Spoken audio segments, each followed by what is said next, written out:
Certo. Então, ontem a gente parou nas amidas, né? Falando um pouquinho mais sobre amidas. Deixa eu ver se foi aqui mesmo. Certo. Então, a gente viu isso também de forma semelhante no infravermelho.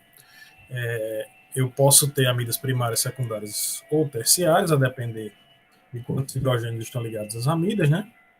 E elas vão ter formas de fragmentação que podem ajudar a distingui-las entre si, certo?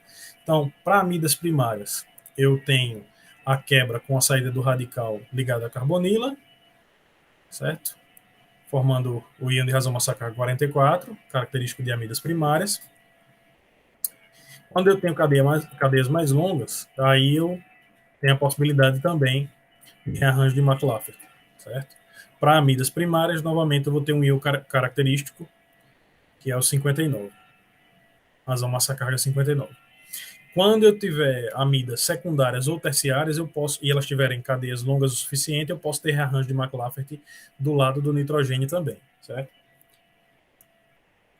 Então, por exemplo, isso aqui é uma amida secundária, então a primeira coisa que a gente vai observar no espectro de massas é a presença do pico do íon molecular de massa ímpar, razão massa carga ímpar, certo? Tem um nitrogênio, um átomo de nitrogênio, pela regra do nitrogênio a gente tem uma massa ímpar, certo?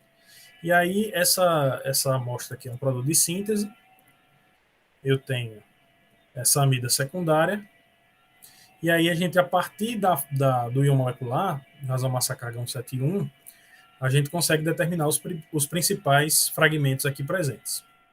Então eu tenho o 171, que é o íon molecular, razão massa carga ímpar, e tem a fragmentação, mostrando os principais fragmentos que a gente vê no espectro, certo?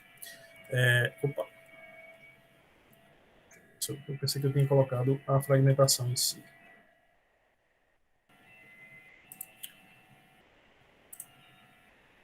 Certo, então a gente vai e volta. Então eu tenho a perda de metila, gerando 156. Opa, gerando 156. Qualquer uma dessas metilas que for perdida vai gerar o 156. Eu tenho rearranjo de McLaughlin desse lado, do lado do ácido proveniente, vai gerar o 143. Eu tenho a quebra entre a carbonila e o nitrogênio, vai gerar o 85, embaixo, certo?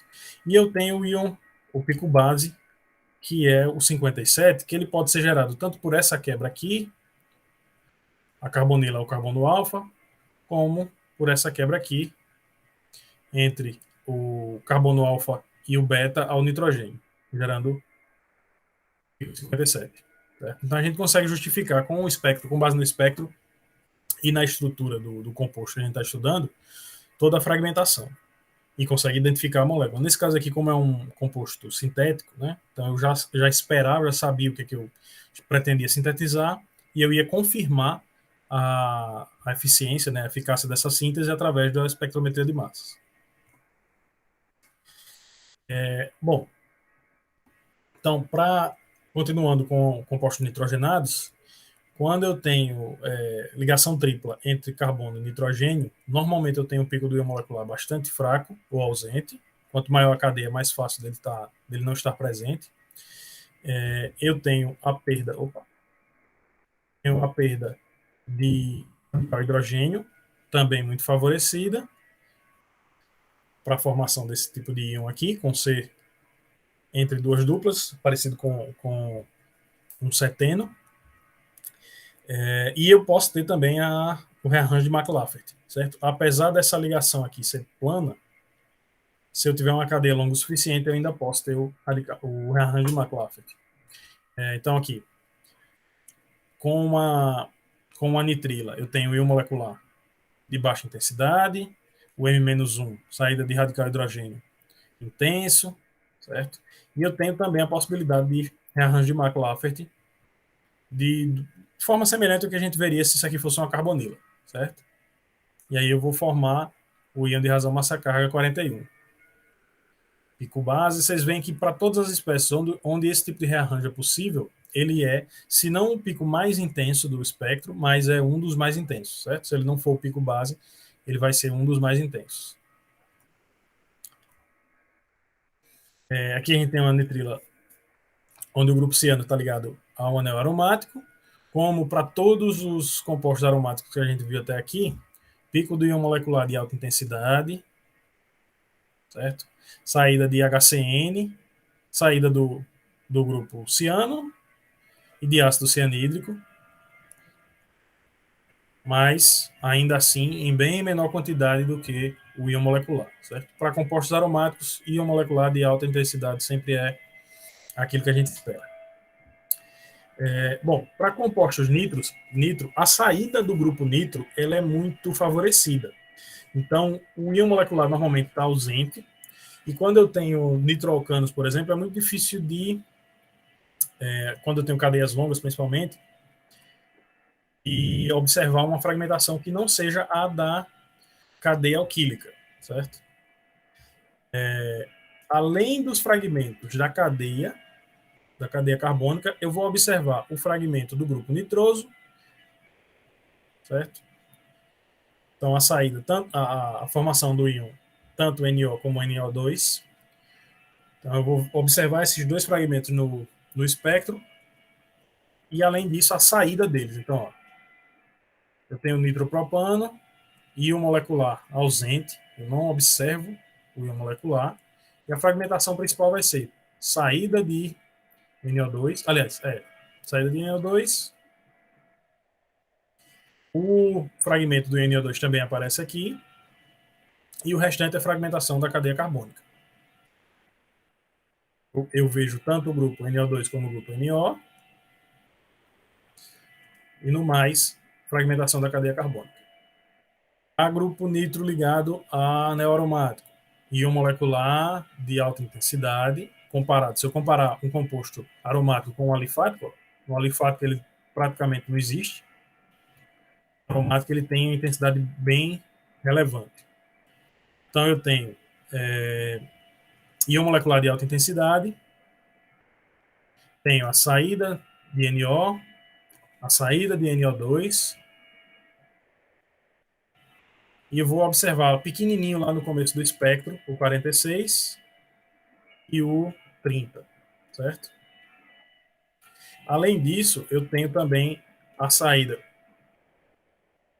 inicial de NO, formando 93, e depois de CO com redução do anel, formando 65 aqui. Então, os principais fragmentos vão ser associados ao grupo nitro.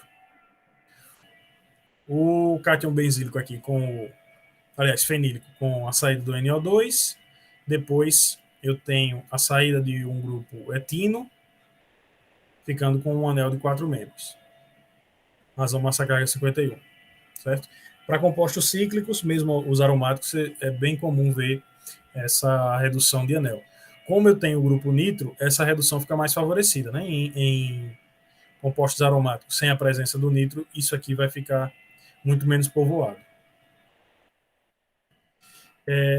Bom, para compostos halogenados, a gente vai diferenciar principalmente os compostos contendo cloro e bromo, por conta daquele parâmetro de abundância isotópica que a gente viu lá na primeira aula de espectrometria de massas, certo? Então, como o cloro e o bromo têm isótopos mais pesados, que são bastante abundantes, o espectro deles, dos compostos contendo cloro e bromo, é bem característico. Então, como a gente já viu, quando eu tenho um átomo de bromo na molécula, os fragmentos, o íon molecular, caso ele apareça, e os fragmentos contendo o bromo vão aparecer duplicados, certo? Então, a massa que a gente vê usando a média dos valores da tabela periódica é 165, certo? Só que, como eu já falei, o espectrômetro de massas não diferencia, ele não analisa a média, ele analisa os fragmentos que atingem o detector. Então, ele vai analisar os fragmentos que contêm o bromo 81 e que contêm o bromo 79. Como eles têm basicamente a mesma proporção, a gente vai observar esses picos duplicados. Até aqui. A partir do momento que os fragmentos não têm mais o bromo, a gente não vê mais sinais duplicados. Eu tenho 164, 166, 35, 37, certo? Depois, quando os fragmentos que não têm o bromo, aí a gente começa a ver os sinais individuais. Então é bem característico. Um espectro de um composto que contém um átomo de bromo é bem característico, não tem como errar. No caso do cloro, essa proporção é um pouco diferente, porque no bromo eu tinha 1:1, no caso do cloro eu vou ter 3:1, mais ou menos 3:1. Então, o sinal contendo o isótopo mais leve vai ser maior do que o sinal contendo o isótopo mais pesado. Aqui, o molecular, o M+, e o M+2, e tenho os meus sinais ainda com os fragmentos contendo cloro. Certo? Sempre nessa proporção de mais ou menos 3:1. Quando eu perco o átomo de cloro, aí essa proporção muda, eu não vou observar mais esse sinal, mais esses sinais duplicados.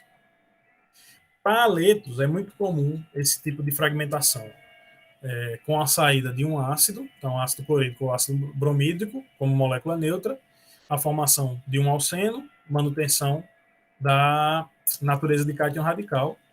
Além disso, a quebra alfa ao carbono ligado ao hidrogênio, entre o carbono ligado ao hidrogênio e o carbono alfa.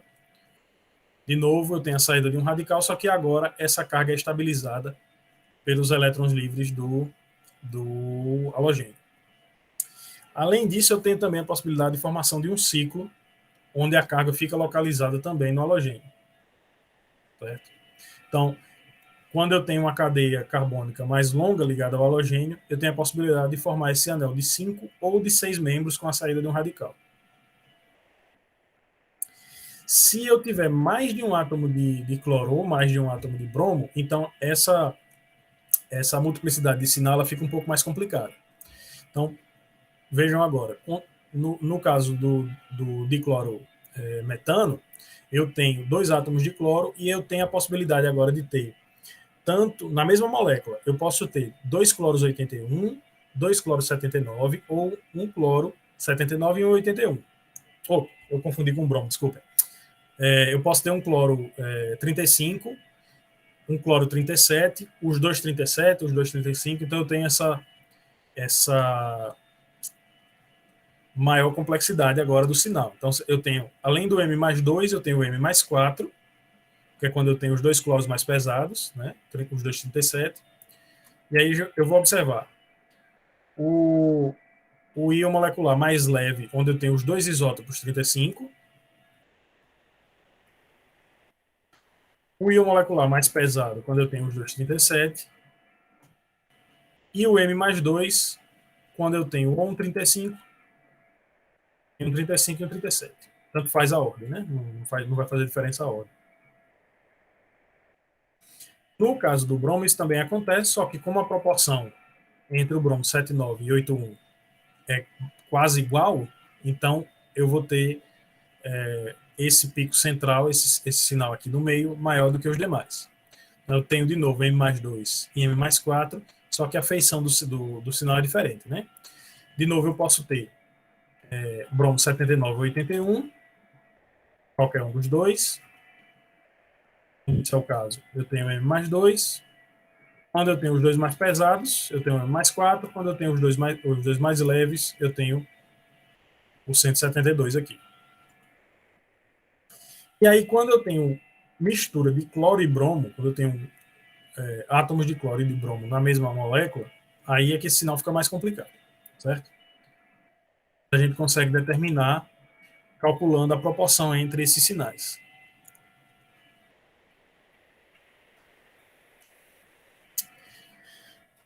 Bom, então, para o estudo de espectrometria de massas, para essas duas técnicas que eu dei para vocês até agora, eu sempre venho falando que a gente está montando um quebra-cabeça, né? Você pega as informações estruturais que você tem até então, Pode juntar com informações de propriedades físicas ou físico-químicas, por exemplo, volatilidade, ponto de fusão. Se você tiver uma técnica cromatográfica associada, você pode determinar pureza, enfim. Então, você vai tentando montar com as informações espectroscópicas e espectrométricas qual é a estrutura que você tem ali naquela molécula. Então, propriedades físicas e químicas são importantes, né? Ponto de fusão, ponto de ebulição, pressão de vapor, constante dielétrica, se for o caso, polaridade. Se eu estiver trabalhando com uma amostra vegetal ou animal, eu posso fazer uma prospecção fitoquímica. Então, essa prospecção ela me mostra quais são os tipos possíveis de estrutura que eu tenho naquela mistura. Então, se eu estou trabalhando com um extrato de planta, por exemplo, quando eu faço a prospecção, ela vai me mostrar que eu tenho alcaloides, flavonoides, terpenos, saponinas, e aí eu começo a entender um pouquinho daquelas estruturas. E eu vou combinar essas técnicas, né? Se eu tiver à minha disposição, quanto mais técnicas eu tiver à minha disposição, mais fácil vai ser para que eu consiga identificar de forma adequada os meus compostos. Então, vou usar ultravioleta, FTIR para determinação de grupos funcionais, principalmente. Espectrometria de massa já vai ajudar bastante para a determinação de massa molecular, conectividade entre os átomos, presença de heteroátomos, grupos funcionais e a ordem em que eles estão presentes. E a última técnica que vocês vão ver, não vai ser mais comigo, é RMN para fechar realmente a estrutura. Quando eu tenho um composto desconhecido, eu vou usar o máximo de técnicas possível para determinar essa estrutura. Essas aqui são as referências que a gente já viu.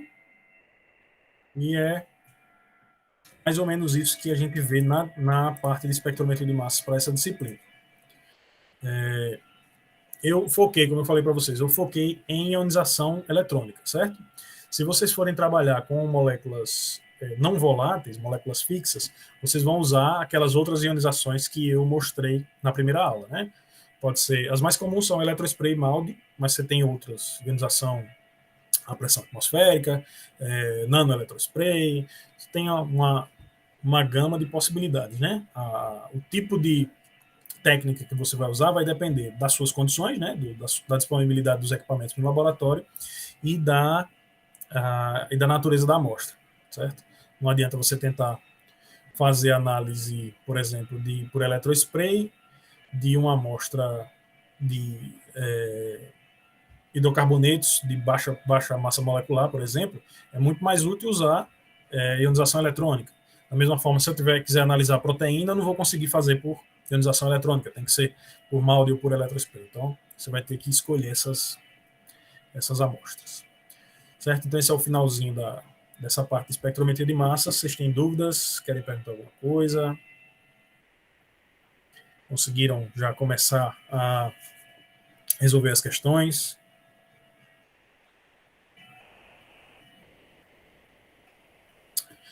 Não. Você já mandou as listas? Foi pro...